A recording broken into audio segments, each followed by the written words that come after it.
Welcome back everyone. So in the last video we solved memoirs, and in this video we are going to solve add to promises.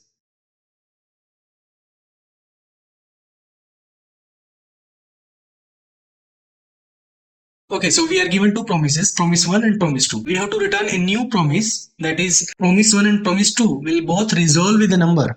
The return promise should resolve with the sum of two numbers. So this is the promise 1, and if you will await for this promise, then the promise will return value 2 after 20 milliseconds. Similarly, promise 2 will resolve with value 5 after 60 milliseconds, and we have to return a new promise that will return the sum of these two values. Okay, so that is 7. Okay, so let's directly dive into solving this problem. So we have already given a startlet. So as per the question, we have to return a new promise. So we'll return new promise.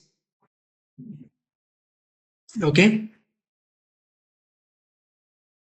this promise function accept two values, that is resolve or reject. These two are the functions. But what we have to do is we have to resolve. That is, we have to return a value.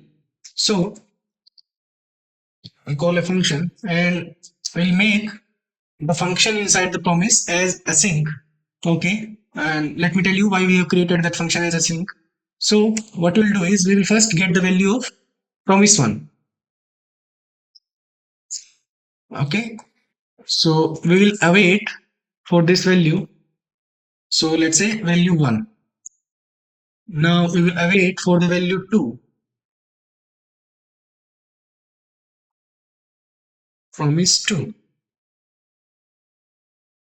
Since this is already a promise, we don't have to call. So we'll await for the value in the value 2. And then we will resolve. So that is, don't have to return, we'll do resolve value 1 plus value 2. Okay. Now let's see the result of this function. Since this function is an async function, we can do await here also.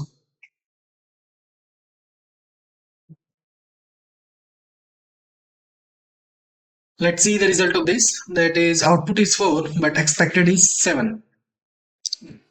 That's true because we did a mistake in adding these two values, that is v1 plus v2 and not v1 plus v1. So solution is accepted. We can even remove this await from here and still the solution will be working. Okay, so you see the solution accepted. Now first let me explain you why this worked for this and also for this. This is an asynchronous function, and every asynchronous function should be awaited like this, await to get the result. Now this is a promise. Okay, we await this value, so we await this value. So finally the return will return what? 7. So here the return will return 7 in this case. Okay, but since this function add to promise is again async, that 7 is also returned as a promise. So someone who is calling add to promise will surely have to then, and using then they will receive the value 7 here. Okay, now if we remove the value that await in front of this new promise, then this new promise is returned from this async function, and someone calling this add to promises will again write then, so this again will log 7. So now here we have written this async because this is the block, and inside this block we are using await. Then there is a condition that the enclosing function should be asynchronous. Okay, so we have used await here. So two promises will return their own values, and then we will resolve this promise with the sum of these two values. Now there is a problem here. Not necessarily a problem. The solution will be correct, but what we are doing is we are calling these two promises synchronously. Synchronously means first we'll get the value for the promise 1 and then we'll get the value for the promise 2. So now let's say example 1.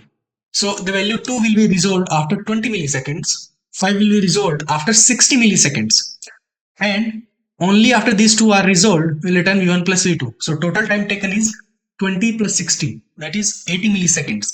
Can we do better? Let's see. First we'll submit this solution and then we'll do enhancements on this.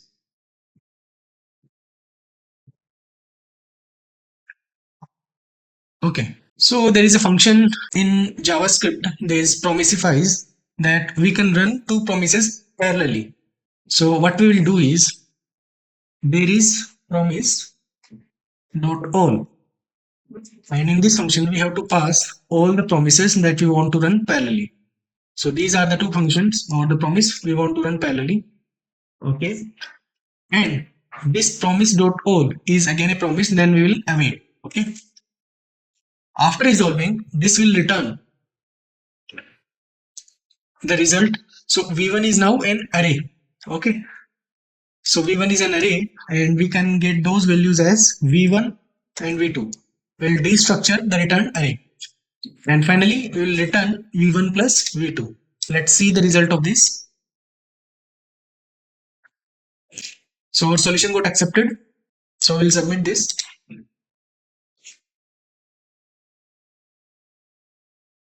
Okay, so our solution got accepted.